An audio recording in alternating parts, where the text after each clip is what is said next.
On est dans la halachot de Pessah maintenant au niveau de kitniot. Les kitniot, c'est les légumineuses. Alors, c'est une grosse marloquette entre le Rama et Maran HaShulchan Aruch. Maran HaShulchan Aruch, lui, nous dit que les kitniot, c'est mutar. Mais le Rama, lui, il est oser. On ne rentre pas maintenant dans les raisons. Mais il y en a qui ont le minag de ne pas manger les légumineuses. D'après Maran HaShulchan Aruch, on peut manger les légumineuses. Mais bon, même on parle des Sfaradim. Dans les Sfaradim, les Ashkenaz, eux, ils y vont selon le Rama.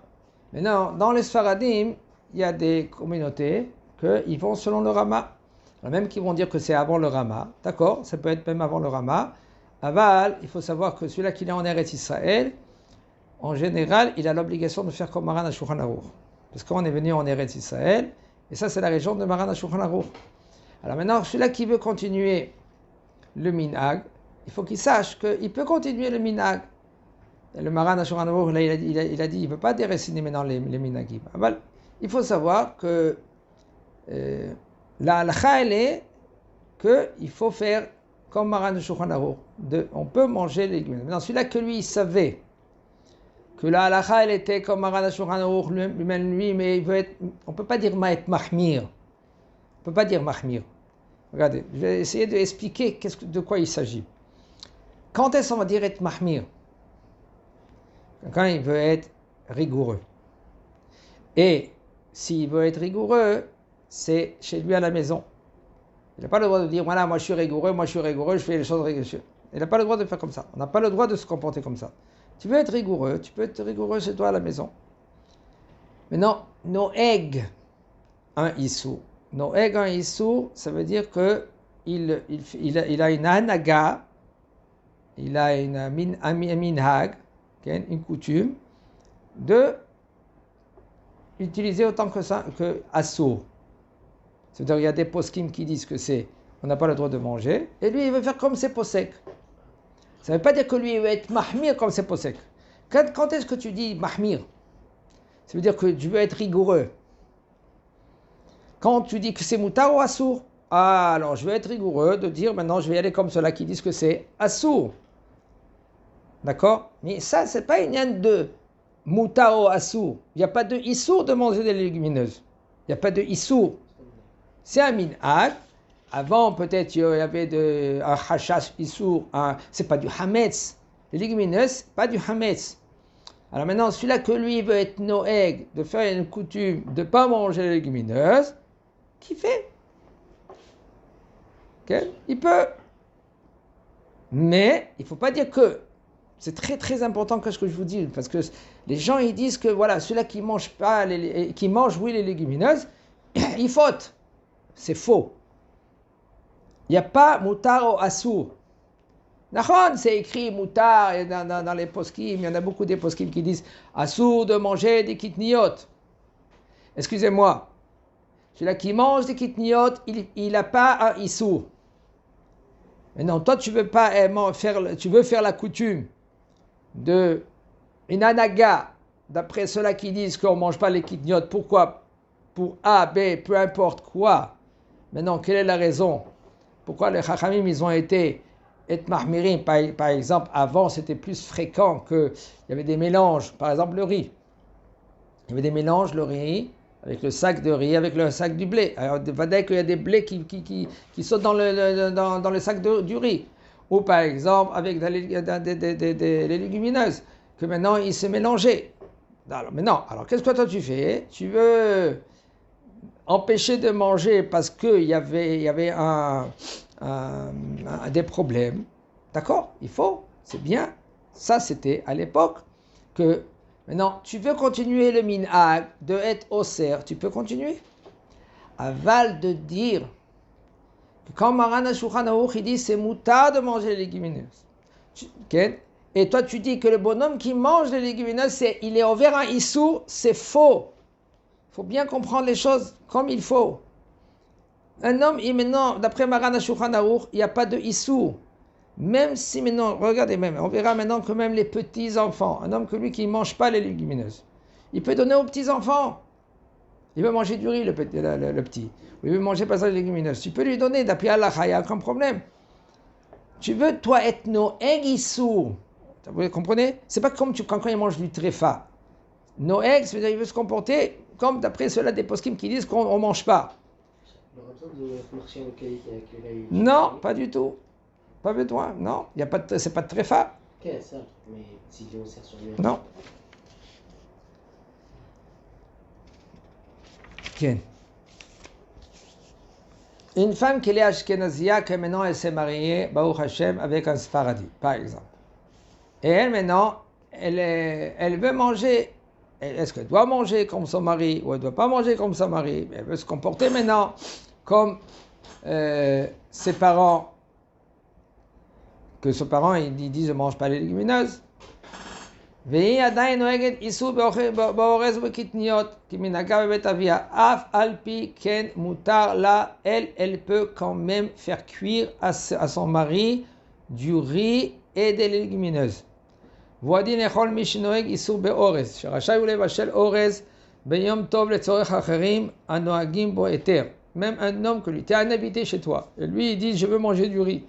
Tu peux maintenant faire cuire du riz à cet invité. Okay. Pourquoi?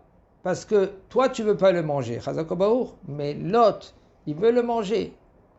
Il faut comprendre qu'il n'y a pas de issour. Si c'était quelque chose que c'est assour, alors comment toi tu le cuis? Puisque c'est pas assour, rien que toi tu le manges pas parce que tu penses avec un minhag suivant, mais c'est pas un issour en lui-même. Ole vachel a orez. ביום טוב לצורך השבת, כשחל יום טוב שביעי, זה מותר. דלא אמרינן מוקצה מחמת יום שביעי וכו'. טוב. Non.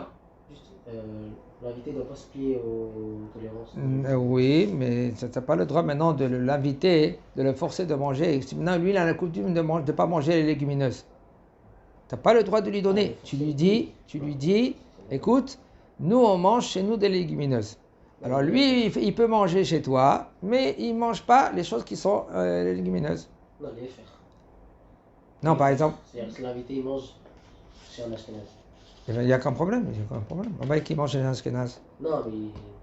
Avec entre parenthèses, je dis, si un séfarade il mange chez un ashkenaz, il faut qu'il sache, au niveau de la viande, je parle. Au niveau de la viande, il faut qu'il sache, pas toutes sortes de viande, même que lui, un ashkenaz, il mange glatte. Pas toutes sortes glattes, on peut manger.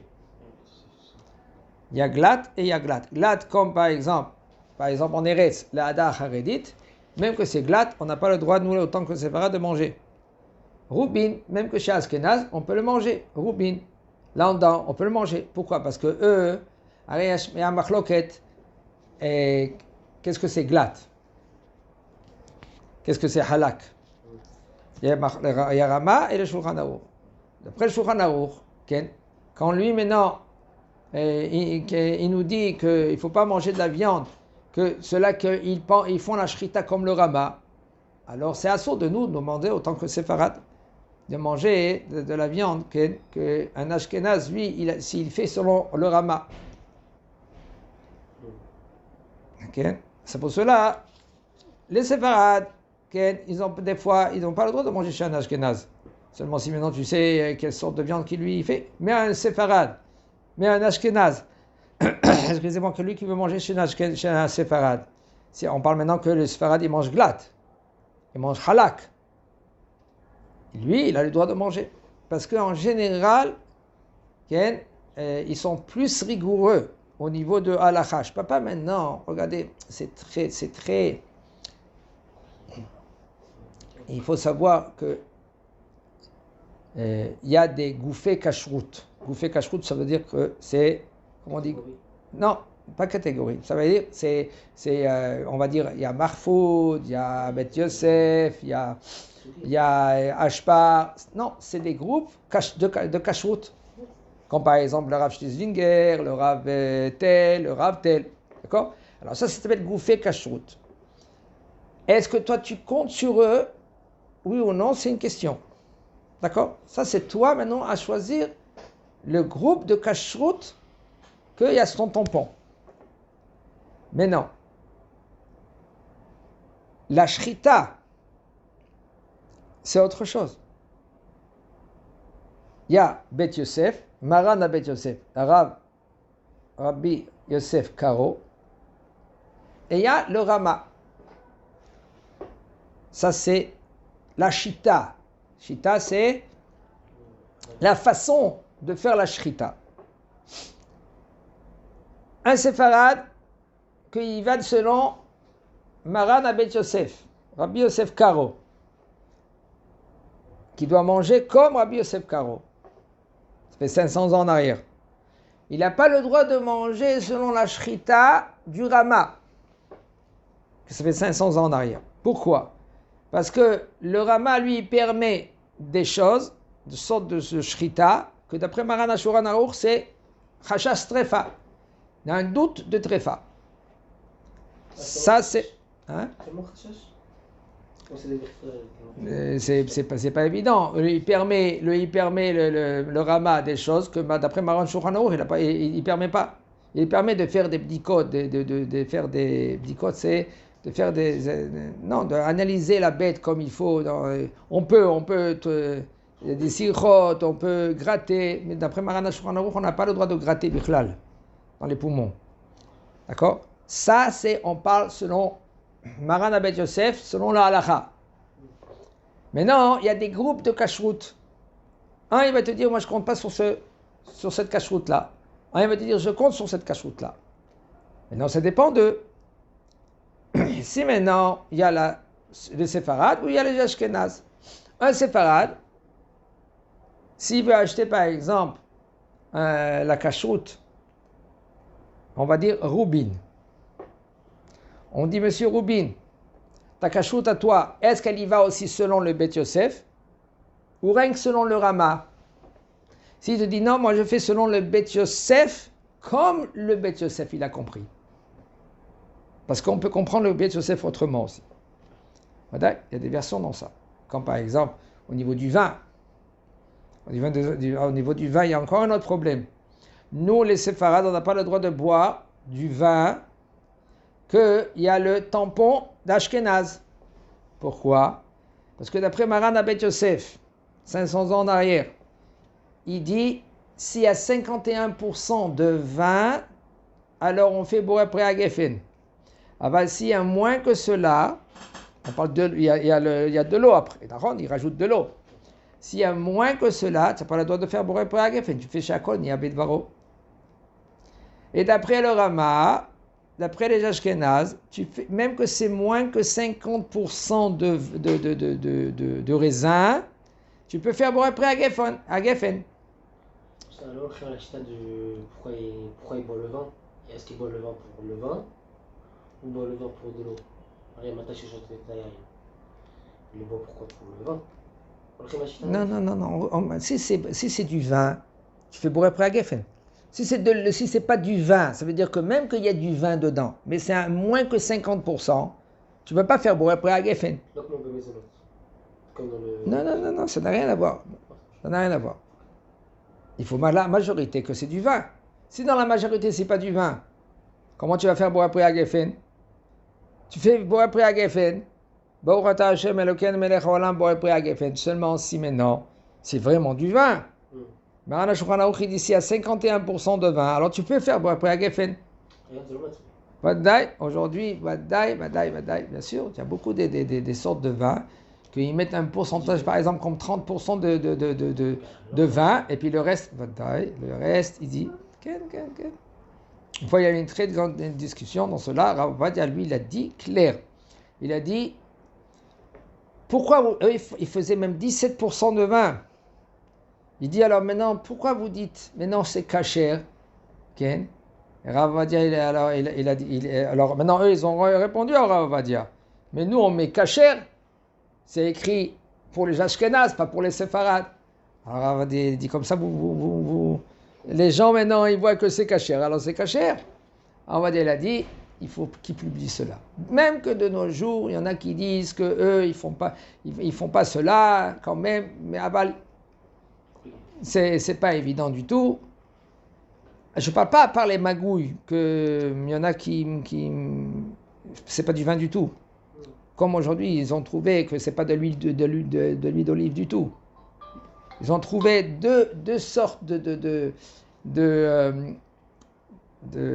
d'usines, que c'est pas de l'huile d'olive du tout.